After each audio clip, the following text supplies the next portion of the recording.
I'm Soong, Director of SWARAM, the human rights organization in Malaysia.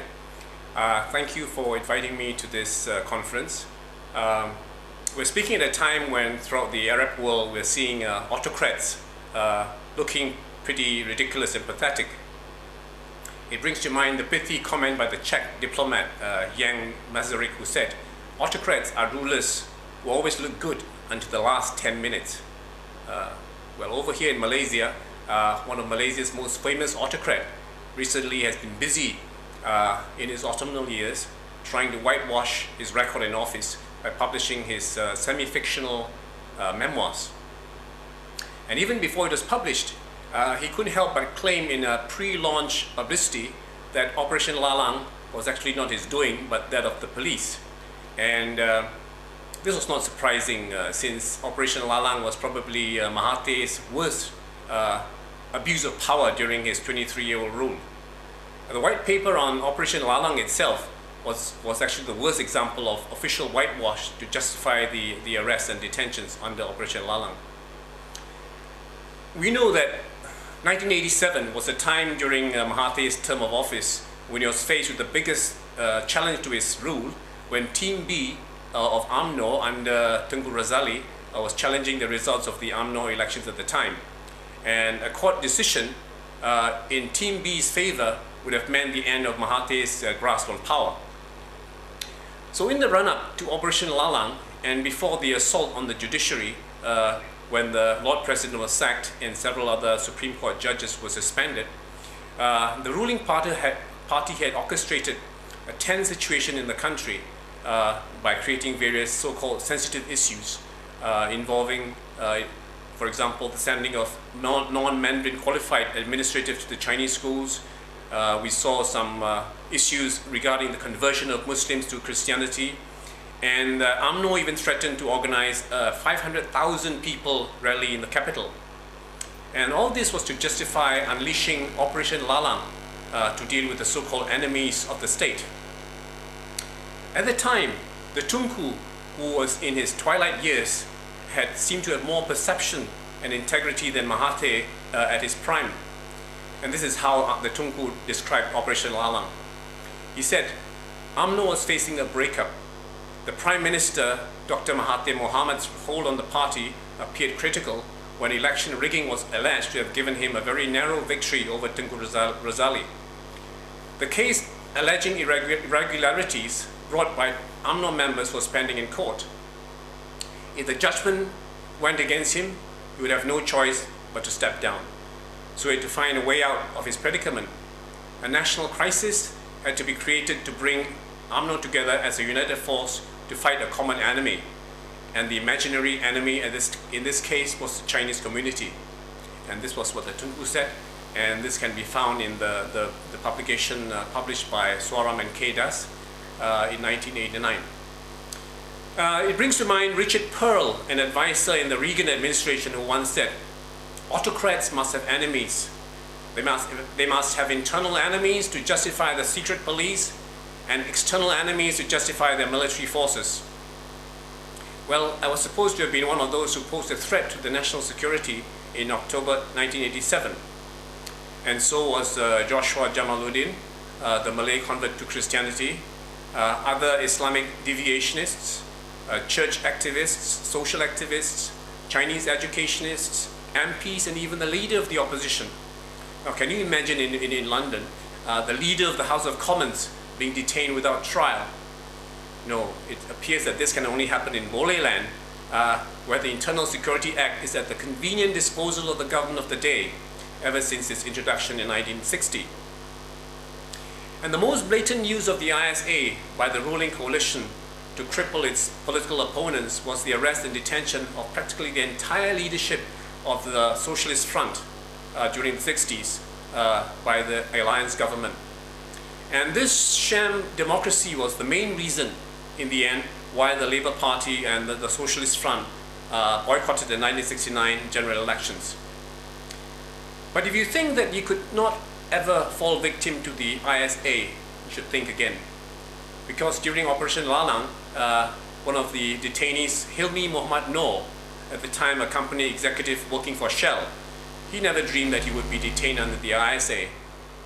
The Operation Lalang was a living nightmare for this completely apolitical Malaysian. He had thought that the ISA was only meant to be used against the communists. He thought the ISA was only meant to be used for people other than himself. Or maybe you think that being a Malay, he should not have converted to Christianity. But it would take a very twisted mind to view such a conversion as a threat to national security. But in his haste to pull the wool over the eyes of those who may not remember Operation Lalang by blaming it on the police, Mahathir has overlooked something that is so elementary to the ISA, and that is, it is the Home Minister at the time, Mahathir himself, who signs the 2-year detention order after the first 60 days of solitary confinement. Now, when he signed those 2-year orders till the end of 1988, you'd have noticed a stark fact. That is, that all the detainees were opposition leaders and other dissidents, while all the BN detainees had been conveniently released during the 60 days. And the IGP didn't sign those detention orders. Mahathir did. And he conveniently omitted such historical facts from his memoirs.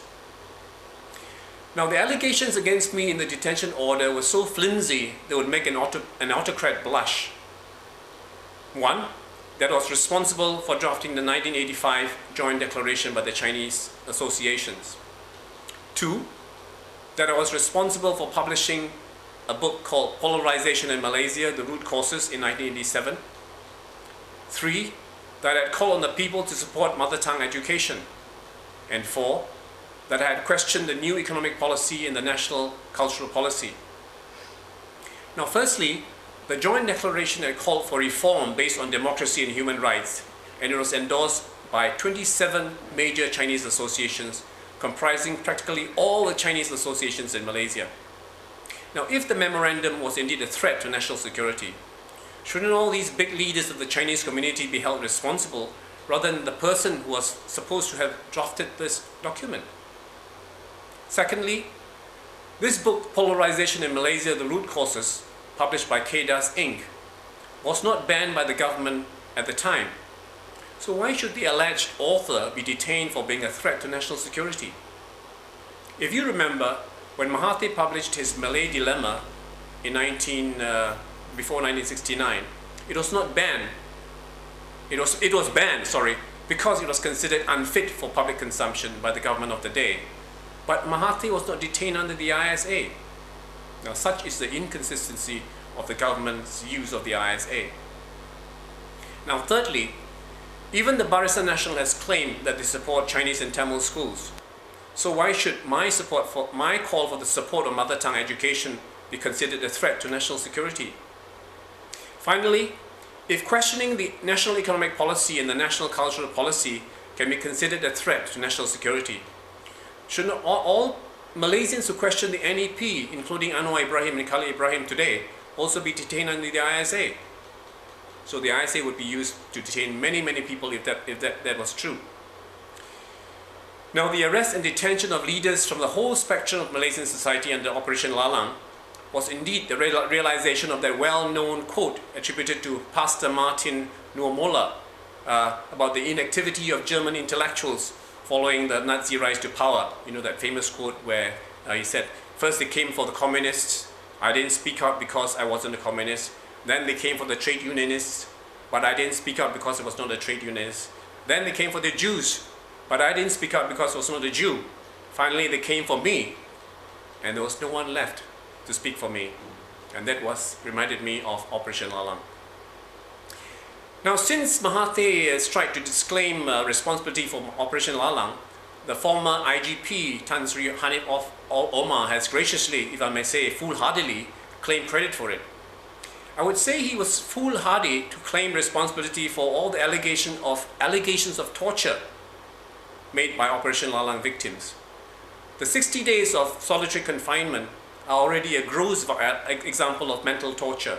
And we know that Dr. Nasir Hashim, Chow Chi Keong, Irene Xavier, among others, have graphically described being physically tortured by the special branch under solitary confinement during the first 60 days of Operation Lalang. This is Joshua Jamaluddin's affidavit during his habeas corpus hearing in October 1988. He said, "I was not allowed to sleep for days at a stretch and was warned that I would not get any food if I did not cooperate. One Inspector Yusuf also threatened to disturb my girlfriend if I did not give any information. I was assaulted by Inspectors Yusuf, Zainuddin, Ayub and other officers on a number of occasions. On another occasion, I was knocked to the ground and injured my back. And since then, I've been passing blood in my urine and have been suffering from pains in my lower back constantly. In March 1988 and in July 1988, I was awarded at University Hospital Kuala Lumpur for treatment of my kidney condition. I have still not recovered. On another occasion during interrogation, Inspector Yusuf forced me to strip naked and to enact the crucifixion of Jesus Christ. He also forced me to crawl on the floor in a naked state. On another day, a police constable forced me to stand on one leg with both my arms outstretched, holding my slippers. He made me remain in this position for 2 hours. He then called in a woman constable and a young daughter and asked them to look at me saying, this Malay is not aware of who he is. He changed his religion. He has no shame." So as you can see, torture under the ISA has been perpetrated with impunity by the Malaysian Special Branch ever since it was enacted in 1960. Unfortunately for Dr. Mahathir, the principle of ministerial responsibility means that he, as Home Minister at the time and Prime Minister at the time, is ultimately responsible for Operation Lalang and all the atrocities committed under this dragnet. The tortures undergone by ISA detainees during the 50s, 60s, 70s and 80s are well known to all those who know these former ISA detainees. And the following is an excerpt from a hitherto unpublished statement by political prisoners of Kawasan A, B and C dated 1st of May 1969 and released from Batu Gajah detention camp. It said, "We political detainees have undergone days and nights of endless interrogation which have inflicted grave toll on the mental condition of many detainees. During interrogation, we have been handcuffed, had our abdominal parts kicked, our heads bashed against the wall until they bled, and some have had to be hospitalized. We have had needles stuck in our fingernails and pencils used to squeeze our fingers between them. We have been burned with cigarette butts and hit with elastic bands, and some have had nails inserted into their genitals. We have been asked to strip off our pants and sit on empty bottles. We have been made to take off our clothing and stand before fans and air conditioners until we have passed out.